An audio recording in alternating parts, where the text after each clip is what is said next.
Sa umaga, tanghali at gabi po sa ating lahat dyan, sa all over the world guys at sa kabuong mundo.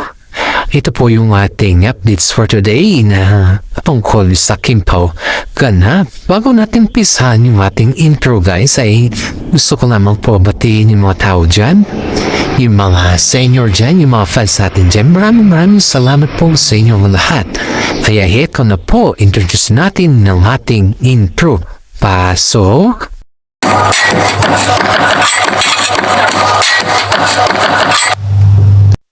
Okay, alright. Update tayo sa Kimpaw ganap for today, guys. May tatlo tayong topic for today, guys, na kung saan ay si Kim Chiu at saka si Paolo Avellino ay may balak mag-vacation sa ibang bansa. At ang pangalawang topic natin for today, guys, ay si Kim Chiu at ng kanyang kapatid ay nag-uusap patungkol kay Ate Raham. At ang pangatlong topic natin for today, guys, is yung bang movie nila Kim Chiu at yung solo ba siya or kasali pa rin ba si Paolo Avellino? Yan po yung ating abangan for today, guys, na ating updates. Heto na po, guys. Heto na. Topic natin for today ay si Kim Chiu at saka si Paolo Avellino ay gusto mabakasyon sa ibang bansa.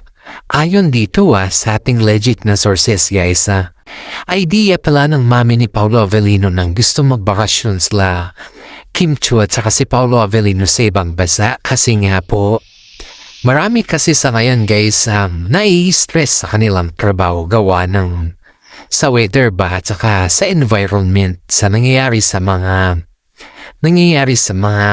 mundo natin dito sa Pilipinas. Diba affected kasi tayo sa labanan doon sa ibang bansa, sa mga Iraq or something like that, sa Middle East. Kaya nga, pati yung mga taga-showbiz, guys, ay nararamdaman din nila yung pagkaiba ng mga gastusin, mga naiba-iba na ngayon, guys. Kaya maraming mga netizen ang nagtataka kung bakit. Para naman bang maibsan ng stress ng Kimpaw, guys, ay napaisipan ng mami niya na pagbakasyonin yung dalawa kasi nga. As in, guys, affected ang Pilipinas sa nangyayari sa ngayon. Pati mga gasolina, halos tumaas lahat ng mga bilhin. Kaya na itong si mami ni Paolo Avellino, guys, ay napaisip na para namang maibsan yung kanilang stress at maging comfortable at maging okay naman ang lahat ay gusto niyang papakasyonin sila sa Europe na kung saan ay hindi mo maramdaman doon ang stress. Doon kasi, guys, sa Europe kasi, wag na lang natin banggitin yung country, guys, basta Europe kasi nga hindi pa naman kumpirmado to Pero yun nga dito sa ating legit na sources na maraming mga artista ang gusto din magbakasyon doon sa country na yun. Kaya nga itong si Kim Chiu, guys, ay nag-aabang na sa mga nakasale na ticket kasi sobrang mahal ng ticket, guys. Halos times 2 na yung bayad ng ticket sa ngayon kasi ang hirap kumuha ng ticket lalo na yung gawa sa mga gera. Pero kahit papaano, guys, ay aanhin mo naman ang mahal na ticket kung yung stress mo naman ay sobra, diba? Kaya nga kailangan mo din ilabas yung stress mo, pumunta sa mag-vacation or pumunta sa ibang bansa para sa ganun ay maibsan din yung stress mo. Ito kasi nangyari sa showbiz, guys. Si Kim Chiu at si Paolo Avellino ay sobrang stress na nangyayari sa kanila ngayon dahil nga sa gawa ng movie na gusto nila na katambar si Gerald Anderson at parang may naliligaw pa kay Kim Chiu, guys, na matagal na ito matagal nang nanliligaw na attorney ba ati, pero hindi lang pinapansin ni Kim Chiu kasi nga nandyan na si Paolo Avellino. Sino ba naman ang taong magpaligaw pa kung alam mo naman na may partner ka, diba? Ano naman yung intention mo na magpaligaw pa pag ganon ang sitwasyon? Kumbaga, guys, is naghanap ka ba ng tiyempo? Parang ganon ba? Diba? Yung point, guys, dito na iwasan ni Kim Chu yung stress na ganon kasi nga ayaw din niyang masira yung reputasyon nila ni Paolo Avellino at ayaw din niyang masira yung kanilang love team lalo't bumubuo sila ng sarili nilang pamilya. Siyempre kahit naman siguro sino yan ni guys, kahit naman siguro ikaw, kung sakaling may isang ipis na dadako sa inyong relasyon at bigiging at yun na yung sanhi o dahilan na iyong kasirahan, aba, i-grab mo ba yun, diba? Hindi, kasi you are worth it. Pinapahalagaan mo yung relasyon ninyo. Kagaya din ni Kimi guys, pinapahalagaan niya po yung relasyon nila ni Paolo Avellino. Kaya ayaw niya na magkaroon ng ipis or something man na mangsira sa kanila. And that's the point guys na kung bakit napaisipan ni mami ni Paolo Avellino na pagbaksyonin yung dalawa. Kasi ramdam na niya yung stress sa loob ng showbiz guys, lalo na yung mga kasagsagan ng issues na about sa pelikula. Ito si Gerald Anderson kasi guys ay pinipilit na yung management nila Kim Pao na kusapin si Kimi. Pero ayaw naman ni Kimi at hindi naman sa hindi pa siya nakapag-move on. Iba kasi yung nakapag-move on sa ready na, diba? Ang sabi kasi ni Kimi guys is hindi pa siya ready na makipag-collaborate. Which is, alangan naman na pipilitin ng management si Kimi kung hindi pa ready. Ibang usapan na yan, diba? Isipin mo to nasa punto kayo na mainit yung iyong tambalan tapos biglang may lumapit na ganun. Siyempre maniligaw yung mga fans. Ang iniisip kasi dito guys, kung ako man yung nasa sitwasyon nila, ay yung mga fans ba, isipin mo, iba na naman yung collab team niya sa isang movie. O sino ngayon ang collab team niya? Diba at lalong sobrang sikat nilang dalawa. Ayan yung kwan guys, dyan malilito yung mga fans. Pangalawang topic natin for today guys ay Kim Chu at ang kanyang kapatid nag-usap tungkol kay Atilakam. Ito guys ay yung kapatid kasi ni Kim Chu na lalaki.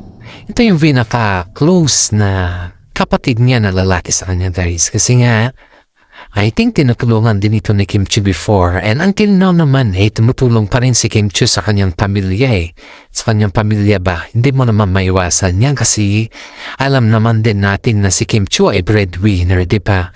Marami mga netizen naman ang umahanga kay Kim Chu dahil ramdam na ramdam niya. O ramdam na ramdam nila yung pagiging nanay at tatay ni Kim Chu sa kanilang pamilya. Hindi naman iniiwan ni Kim Chu kanyang mga kapatid sa ere pag may mga hirap. Always siyang binibitbit ito, hirap man o ginhawa, halos lahat. Si Kim Chu lahat yun guys. Kaya wala ka namang masasabi kay Kim Chu. Hindi kaya ay maayos naman siyang kapatid.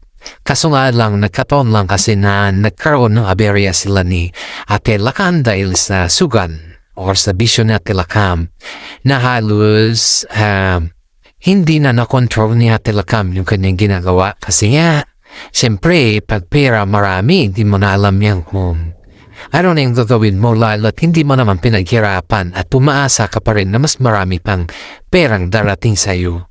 Ang sugal kasi guys is win or loss. Don't expect na mananalo ka kasi yan po ay may mga kwan yan Kumbaga guys, kapag sa platform kasi guys, may mga cheating process yan. Kapag alam nilang mananalo ka na, iibahin na nila yan. Kaya nga yung nakaprogram yan Hindi lahat ng mga nandyan guys ay ibinibigay nila Hindi lahat ng mga nandyan ay talagang sinasa kwan nila. Kaya marami mga netizen po ang nagsasabi na nasobrahan si Ate Lakam sa pag-intindi at saka nasobrahan din si Kim Chu sa pag-alalay kay Ate Lakam. Kaya siguro niya nagawa yung ganun. Pero in fairness kesa, kaya nga itong kinuusap ito, nag-usap sila magkapatid at si Kim Chu at yung kapatid niyang lalaki para resolbahin yung issue nila ni Ate Lakam. Pero in fairness naman kay Kim Chu guys ay lumambot na yung kanyang puso. Hindi man kagaya ng dati na imbang mainit-init pa kasi yung issue Mahirap pa natin kumbaga guys is mahirap pa niyang tanggapin or kung ano man yan. Nahihirapan pa sa ganun nalagay guys.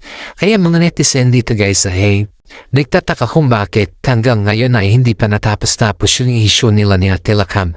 Kasi nga, ayon dito sa ating legit na sources si Atilakam na yung may problema eh. Hindi pa siya ready na makipag-usap kay Kim Chiu.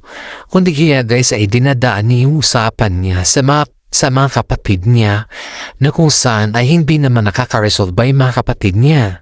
Dapat kung ikaw ay may gawa, ikaw mismo ang makiusap kay Kim Chiu or pag-usapan ninyong maayos para hindi na lumala yung sitwasyon, di ba? Di ba kapag ikaw ng pag ganon naman yung sitwasyon, ikaw na nga lang yung may kasalanan, ikaw pa yung malakas ang fried chicken. Ba't mo pa kagamitin yung mga ibang kapatid mo? Kung gusto mo naman ng may peaceful mind, di ikaw na lang sanang gagawa ng way. Pero iba kasi ito guys kaya nga sabi ni Kim Chiu, ayon dito sa ating legit na sources guys ay sinabi daw ni Kim Chiu na bakit kayo yung nakikipag-usap sa akin, wala naman kayong kasalanan. Bakit? Hindi siya yung nakikipag-usap sa akin. Ganon. Siyempre kahit naman siguro ikaw or kahit naman siguro sino, kapag ganon yung sitwasyon, mahihirapan ka din, diba guys? Kaya, panahon na siguro na para magkapatawaran silang diba kung gagawa si Atilakam ng sarili niyang moves guys. Pero pag iaasalam ni Atilakam sa kanyang mga kapatid, kaayusan nila ni Kim Chiu, siguro malabo yan. Kasi alam niya yung kanyang ginawa Alam niya yung gaano kahirap tanggapin yung kanyang ginawa. Hindi lang naman basta-basta na pera yung naubos niya dahil lang sa kanyang bisyo. Kaya na pinaghirapan kasi ni Kim Chiu yun Pag pinaghirapan mo kasi, alam mo yung halaga. Pero pag hindi mo yung pinaghirapan, ay wala talaga. Hanggang dyan na lang talaga yan. Kaya nga, maraming nagsasabi na tama naman si Kimi. Kung ikaw ang may kasalanan, dapat ikaw ang makipag-usap ng maayos. Hindi mo gamitin ang iba mong kapatid para sa kaayusan ng lahat. Kung dadako naman tayo sa pangatlong topic natin for today guys na patungkol dito kay Kim Chiu sa kanyang movie pagkatapos ng kanyang vacation guys ay itong movie ni Kim Chiu guys ay gusto niya kasi na kasama ulit si Paolo Avellino pero parang hirap sila si schedule ni Paolo guys Hindi nila mawaryo, hindi nila maramdaman kung makakasali ba siya. Kasi natawan kasi dun sa project din ni Kim Chiu na gagawin at dun sa solo project din ni Paolo Avellino. Pero in fairness guys, nito nagkakandaguloy dun sa showbiz dahil hindi pa naman naprobahan ni Kim Chiu yung project na yon. Kasi ang gusto niya guys ay kasama si Paolo Avellino. Pero tingnan lang natin guys kasi may isang actress na gustong sumipot na naman. Gustong umeksena naman kay Paolo Avellino. Yung actress nito guys, paulit-ulit na lang niya kasing ginagawa Ang dami nang nagsusupalpal sa kanya pero hindi lang talaga siya makatiis sa kanyang ugali. Kaya mga netizen nagagalit na din sa kanya. Bago natin tapusin yung ating YouTube channel guys, is-shoutout muna tayo sa mga senior citizen dyan na palagi nanonood sa ating YouTube channel na Peanut Vlog. Alam pong kayo po yung ating tagamasugid na viewers. Always think positive and pray to the God kasi ang pagiging positibo ay nakakagaan po yan sa pang-araw-araw natin. Please like and share naman po yung ating YouTube channel at panoorin po natin hanggang sa dulo. Maraming salamat sa inyo at God bless po sa ating lahat.